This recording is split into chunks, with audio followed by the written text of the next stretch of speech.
Hi hello नमस्कार, मी अमरज्योती खेडकर। तुम्हाला सगळ्यांना मी व माझ्या परिवारातर्फे अक्षय तृतीयेच्या खूप खूप शुभेच्छा। आता अक्षय तृतीया, अक्षय म्हणजे काय तर जे कधीही न क्षय पावणारं असं अक्षय। तर अक्षय तृतीयेच्या दिवशी बहुतेक सारे लोक म्हणजे ह्या दिवशी दानाला महत्त्व आहे। तसंच तुम्ही नवीन खरेदी करू शकता, कारण लोक सोनं चांदी याची खरेदी करतात, पण सोनं खूप महाग झालं आहे। पण जे खरेदी करू शकतात ते करू शकतात, असं काही नाही। तर तुम्ही सोन्याची खरेदी करू शकता, चांदीची खरेदी करू शकता।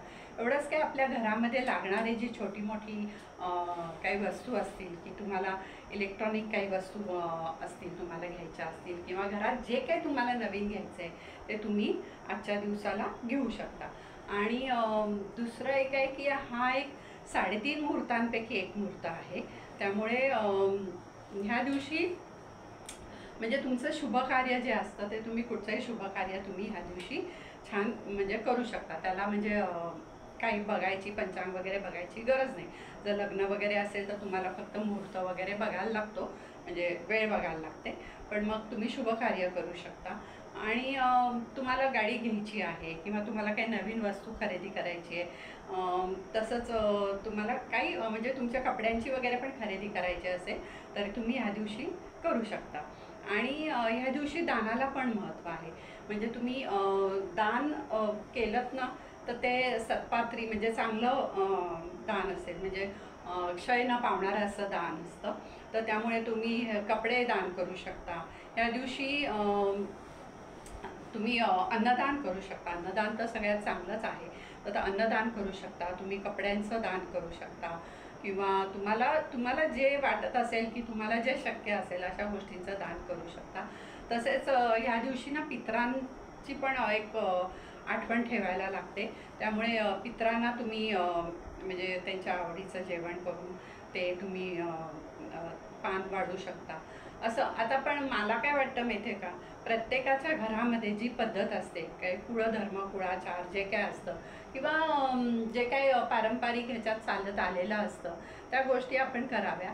उगाचच कोणीतरी हे करतंय म्हणून आपण करण्यात काही पॉईंट नाही आहे, कारण तसं केल्यामुळे आपल्याला ते पुढे कितपत आपण ते करू शकतो सगळं ह्याचा पण विचार करायला लागतो। किंवा आपण केलं तरी आपली मुलांनी पण पुढे केलं पाहिजे, कारण एकदा तुम्ही जर ती पद्धत पाळली तर ती पद्धत पडत जाते आणि मग ते करावं लागतं। त्यामुळे मग जे काही करायचं आहे ते माझं तर म्हणणं असं आहे की चांगल्या मनाने काही काम करा, ते चांगलंच असतं। आणि बघा, म्हणजे तुम्हाला जे जे काही जमेल ते तुम्ही करू शकता। तसंच मला दुसरं एक सांगायचं आहे की अक्षय तृतीयेच्या दिवशी तुम्ही एखाद्या चांगल्या कामाची पण म्हणजे सुरुवात करू शकता। जसं मला वाटतं की धन पैसा हे सगळ्यांना म्हणजे प्रत्येक गोष्ट येते की धन कसं मिळेल, पैसा कसा मिळेल ह्याच्यावर येते। पैसा मिळायचा तेव्हा मिळतो, किंवा आपल्या नशिबात असेल तेव्हा तो पैसा मिळतो। पण असं काही नाही आहे की त्या दिवशी म्हणजे हे काम केलं किंवा हे असं केलं की तुम्हाला पैसा खूप मिळेल, असं काही नाही आहे। ज्याच्या नशिबात जेवढा पैसा असतो तेवढा मिळतो। फक्त एवढंच मला वाटतं की तुम्हाला खूप मेहनत करायला पाहिजे। मेहनत केली तर तुम्हाला कुठूनही यश कसंही मिळतं, किंवा यशाचे मार्ग तुम्हाला मिळतात। तसं दुसरं एक मला असं वाटतं की तुम्ही शरीर संपत्ती आहे ही पण, आपले एक आरोग्य हे पण एक संपत्ती आहे। तर तुम्ही आजच्या दिवसापासून ह्या गोष्टीला तुम्ही एक प्रारंभ करा की मी माझ्या शरीराची काळजी घेईन। जर घरातली बाई असेल तर तिने असा संकल्प करावा की मी माझी व माझ्या कुटुंबियांची, माझ्या परिवाराची मी काळजी घेईन आरोग्याची। मग आरोग्याची काळजी घेईन म्हणजे काय की शक्यतो मला असं वाटतं की बाहेरचं खाऊ नका। आता जी मुलं आईवडिलांपासून लांब राहतात किंवा ज्यांना शक्य नाही तर त्यांना बाहेरचं जेवण जेवायला लागतं, पण तरीही घरगुती मेस असतात। तर घरगुती मेस असतात अशा ठिकाणी तुम्ही जर डबा लावला, अगदी हॉटेलमध्ये जाऊन खाण्यापेक्षा अशा ठिकाणी डबा लावला तर तुम्हाला त्यातल्या त्यात चांगलं मिळेल असं मला वाटतं।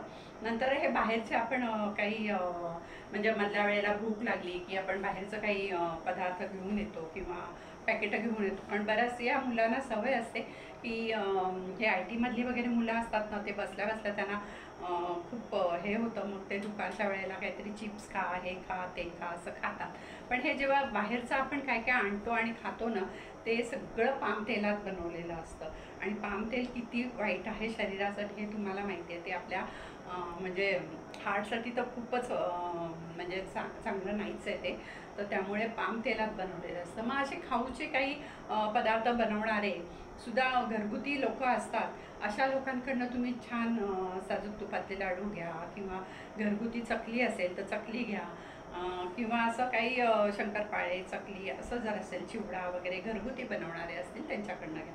म्हणजे सगळं ह्याच्यामध्ये काय की आरोग्याची आपल्या काळजी घ्या. जास्त बाहेरचं खाऊ नका. हां, आता आठवड्यातनं 1-2 वेळा बाहेरचं खाऊ शकता, किंवा पार्टी वगैरे असेल तेव्हा बाहेरचं खाऊ शकता. पण शक्यतो घरगुती खाण्यावर जास्त भर द्या. घरगुती खाणं हे नेहमी चांगलं असतं, चांगल्या तेलात बनवलेलं असतं, आणि खूप छान म्हणजे स्वच्छता ठेवून केलेलं असतं. त्यामुळे असं तुमच्या रोजच्या खाण्यात म्हणजे रोजचा आहार जर चांगला असेल तर तुमची तब्येत चांगली राहणार आहेच.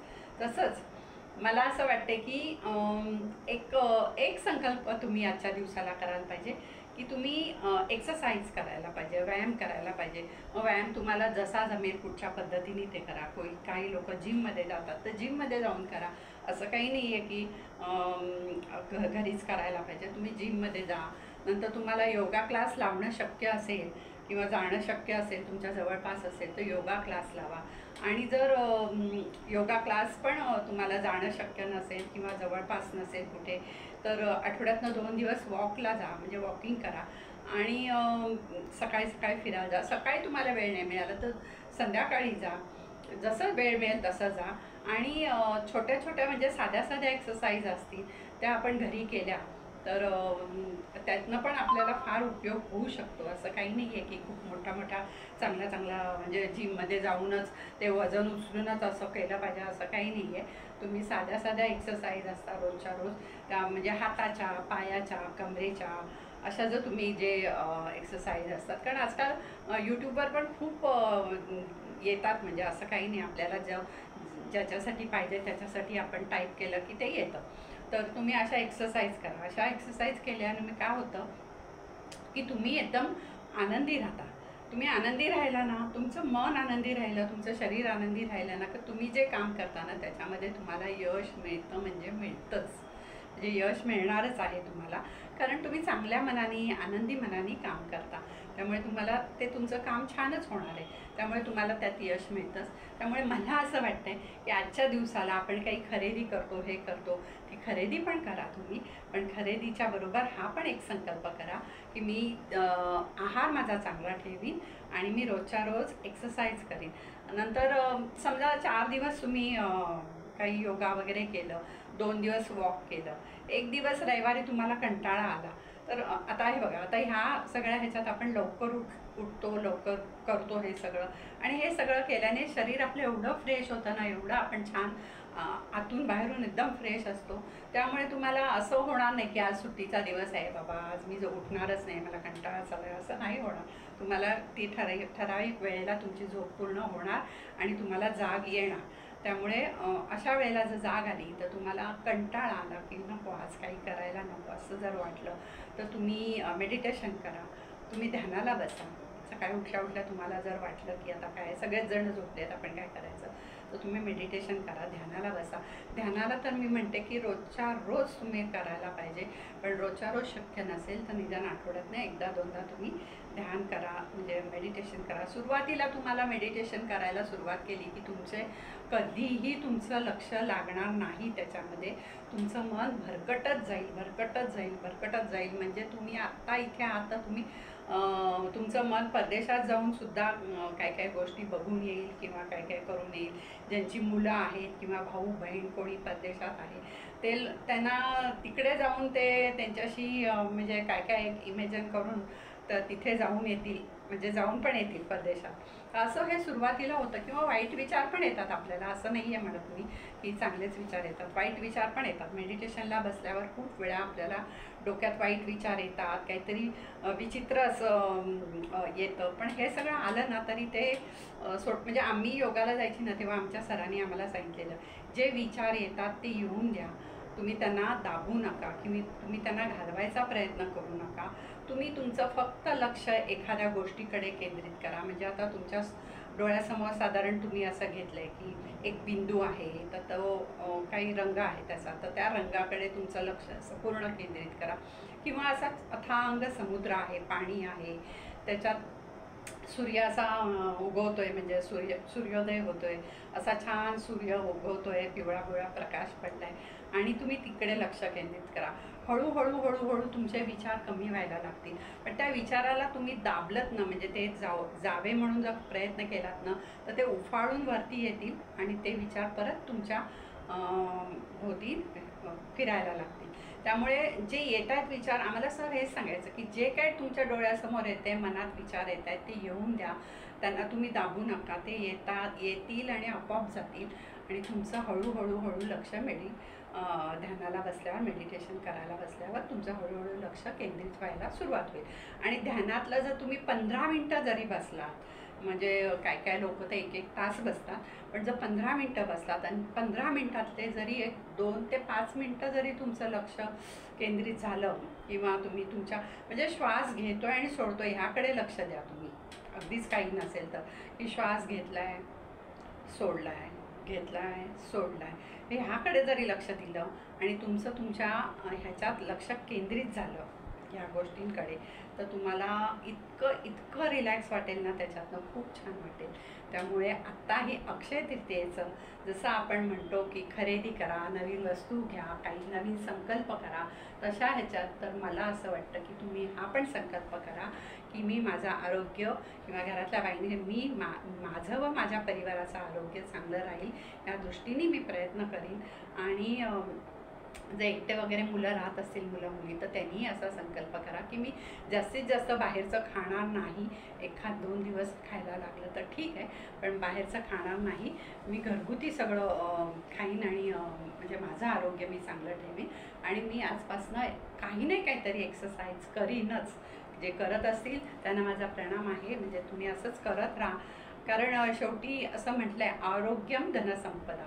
म्हणजे तुमचं जर आरोग्य चांगलं असेल, म्हणजे नुसतंच धन मिळवून काही उपयोग नाही. तुम्ही धन मिळवलं आणि त्याच्या मागे हे एवढे आजार लागलेले असले तर त्या पैशाचा पण काही उपयोग नाही.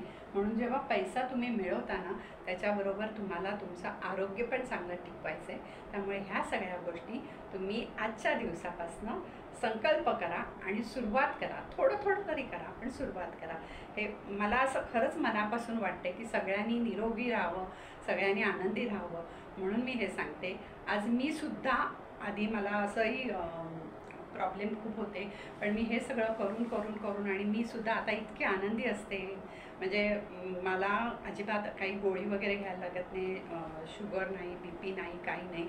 पण हे सगळं का आहे, कारण मी एक्सरसाइज करते, मी योगा करते, मी मेडिटेशन करते आणि ह्या सगळ्यातनं आपल्याला इतका आनंद मिळतो ना की आपलं शरीर पण त्याला म्हणजे आनंदी, शरीर आनंदी असतं, मन आनंदी असतं आणि त्यामुळे आपण जे काम करतो ना ते खूप चांगल्या प्रकारे करतो. तुम्ही करून बघा, तुम्हाला तुमच्या कामात प्रगती झालेली असते आणि कामात प्रगती झाली की तुम्हाला पैसा हा आपोआप मिळणारच आहे. त्यामुळे त्याच्यासाठी तुम्ही आधी स्वतःकडे लक्ष द्या. आणि हे जर तुम्हाला पटलं असेल तर आजच्या दिवसापासून तुम्ही हा संकल्प करा आणि करायला सुरुवात करा. धन्यवाद. परत एकदा तुम्हाला सगळ्यांना अक्षय तृतीयेच्या मी व माझ्या परिवारातर्फे खूप खूप शुभेच्छा.